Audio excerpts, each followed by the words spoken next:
Himansa, you're the captain of the team. You were in the previous debate. You were in the team that beat British School of Colombo. Why are you not up on that stage today? Well, there are 8 members in the team. There's nothing as to, since I am the leader, that I should be there in each and every debate. Our guys put down a really good show. We worked hard. We played according to the rules. There might be ups and downs, not just in our team, in both the teams. What the side opposition did was like just giving us one line. The best 4 has to participate, so now they're here. On a scale of 1 to 10, how convinced are you of winning? Which is the highest scale? 10. Yeah, 10. 2 down, 2 more to go, and this debate is unfolding brilliantly and beautifully as well. Let's see as to what third round brings to you. This is the rapid fire on the debater.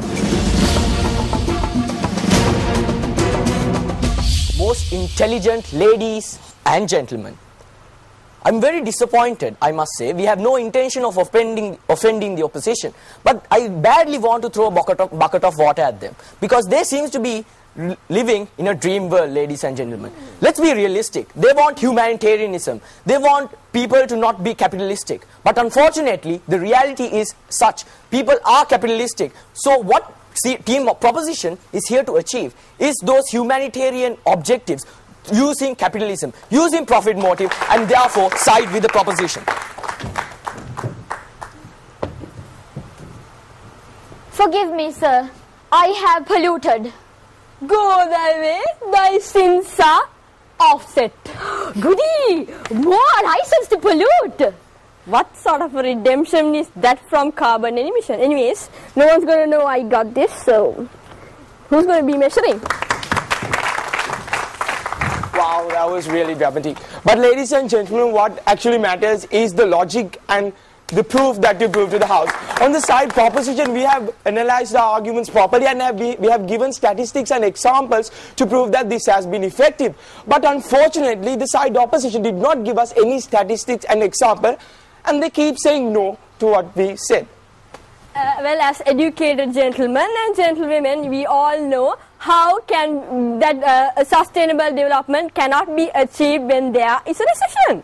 Okay, there's a recession and you can't really achieve substantial development. But ladies and gentlemen, we beg the opposition to provide us with analysis as to why carbon trading is so ineffective that you really need to get rid of it. Well, WikiLeaks cable from 2008 revealed that number of projects in India, they don't actually have the, they are not actually trading the real credits, and most of the carbon offset projects in India fail to meet the CDM requirements set by the UN framework, which makes it a non-carbon setting project. Ma'am, under the carbon trading system, if a certain entity does something wrong, they will still be prosecuted. Simply because some people inside the system does wrong things, does it mean that we have to get rid of the whole system? Does it mean that we have to get rid of carbon trading, because carbon trading is what is essential for sustainable development? Haven't you heard about the system called cap and giveaway in the cap and trade system? There are free permits were given for all the established corporations. Free! Do you give permits free to the established corporations? No. And this meant that most companies were not forced to cut their emissions, and they were not asked to purchase free permits. Pollution permits. Ma'am, the problem at hand is why would you give free credits and ask them not to pollute? That is clearly redundant, because we believe in this system, when there is a profit motive, when these developing countries can actually reduce their emission, and they can sell their carbon credits to other countries and profit and invest it for development. So at the end of the day, it's a win-win situation for developed countries as well as developing countries. So up to this date, why have they been grandfathering so far? That is, grandfathering is giving free permits and grandfathering is wrong. It's just wrong. Ma'am, no one has been giving free permits to anyone, because at the end of the day, they sell permits and they buy permits. That's how carbon trading works. If you're talking about a system where they give free permits, that's not carbon trading. The most prominent example for giving free permits is the EU ETS, the one you proposed about. Ma'am, I know it's very unfortunate, but we do concede that we are capitalistic. We have profit motives. But in order to achieve those humanitarian objectives, we are going to use that capitalism as a method to achieve that humanitarian objective. We are going to make carbon emissions expensive. Okay, so you're going to make, you all have not done this, and you all are like with this gradual reduction, and by the time it becomes, actual reduction, we'll be all dead by then. Madam, human beings polluted the environment gradually. They did not do it overnight. So to fix this problem, we don't have an overnight solution. This gradual process is the correct solution to the problem. Okay. But the actual solution is we should really, reduce fossil fuel dependency. That can be a real overnight solution if we work on it. Exactly, ma'am. In order to reduce our dependency on fossil fuels, as we stated before, we need carbon trading, because we've shown you that will actually incentivize companies to research and develop and implement greener technology, so we can become independent from fossil fuels, at the end of the day be free from global warming. Okay, I would like to mention a mistake committed by one of the speakers. They said carbon emissions were reduced only inside Europe. Does the entire globe equate to only Europe? No, it does not. We need the entire globe, not only Europe, people. The trade component does not reduce any emissions. It simply allows companies to choose between cutting their own emissions or buying cheaper carbon credits, which are supposed to represent reduction somewhere else. Okay, you keep on talking about this money incentive, that is the hidden hand, and the market would guide the process towards the cuts that were the cheapest to make. So this is actually loosening the lid that Kyoto itself had placed on industrialized countries. And another person, a billionaire businessman, he also said that the system can be gamed. So your system has problems, and we know if there are problems in the system, it's bound to fail. That's why financial types like me like it, because there are financial opportunities for them.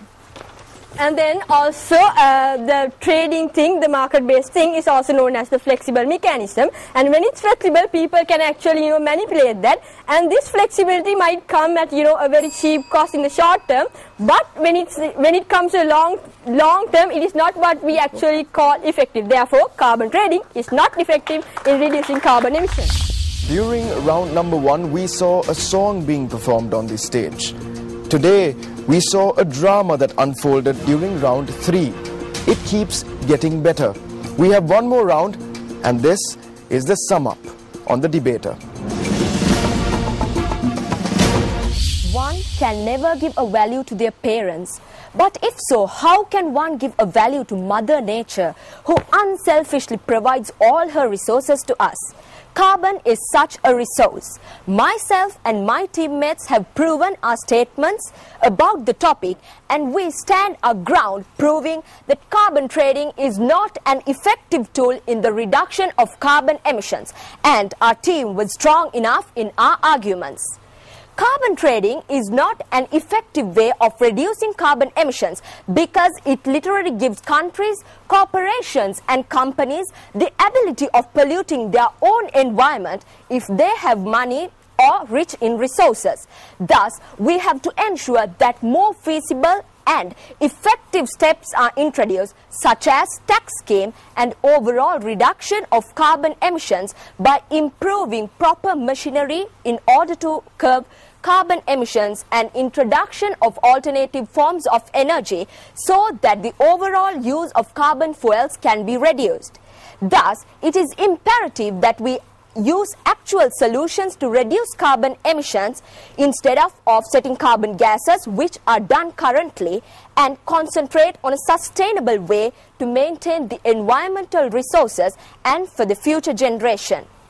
At the turn of the centuries, that is from 1990s coming into 2000s, many companies and countries, including EU, began to focus their attention on reducing carbon emissions. But with the introduction of carbon trading with the Kyoto Protocol, the actual process of reducing carbon emissions has fallen on the sideline, and they are instead spending their time on trading carbon, creating a lucrative and artificial carbon market based on a few environmental pollutions, most of which lack proper validation from the required authorities.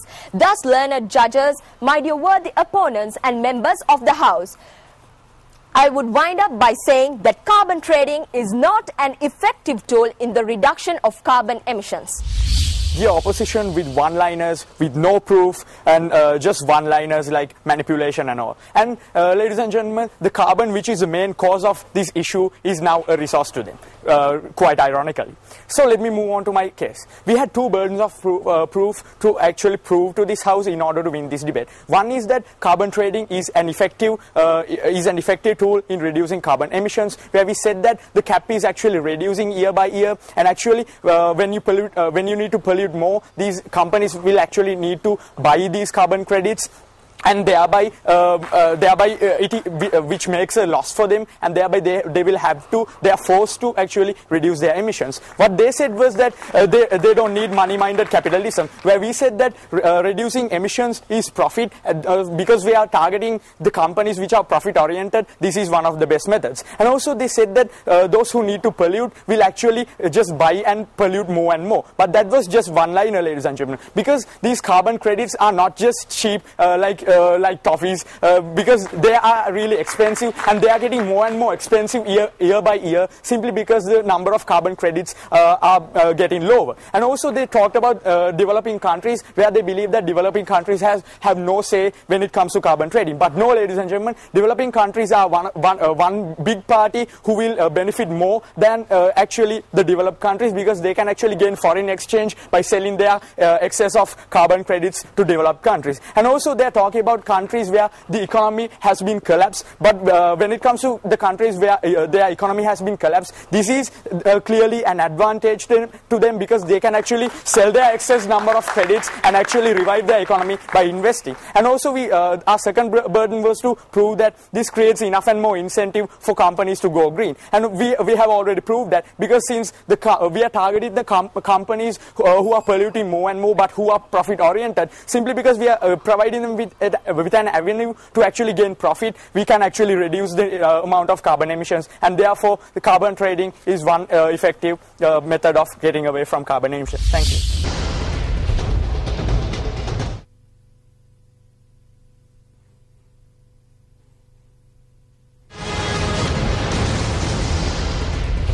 Welcome back after the break. Now we've heard 4 rounds of debating. It's time for us to hear as to what our judges thought about the debate this evening. Mr. Furqan, sir, what did you think about the debate? So a few observations from our end. The first one is about sourcing. A very important aspect of debating is the ability to back up your arguments, your statements, with acceptable sources of information from reputable sources. You cannot really make sweeping statements about either your own arguments or those of others without backing them up with credible facts and information. We looked at the research that you have done, and actually I think you could definitely do better. Both teams could really do better in terms of getting more reputable sources of information. That is one thing. The second aspect is I think this has been mentioned right throughout the competition, but I think we haven't really seen much improvement in terms of the fact that you seem to repeat something that you've written down. There's no real original thought on the podium. That's something we like to see in a debate. The trust and parry of debating is not always witnessed here. You come with a prepared speech and you seem to be wanting to repeat that. And also when there are points of information requested, you see a participant interrupt the other person, not answer that point of information, then continue with a prepared speech. I think that's something that you seriously need to look at. You need to think on your feet, and the ability to respond to a question that has been raised is very, very important, I think, going forward.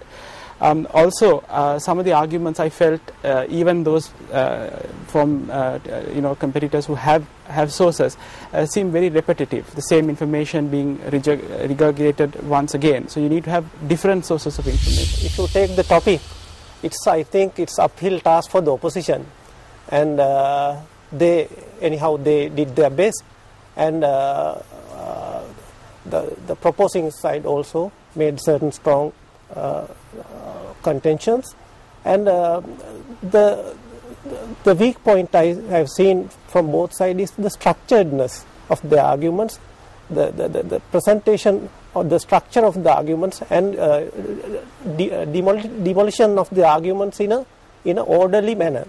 So that was lacking in both sides. I think both parties may have to think on that.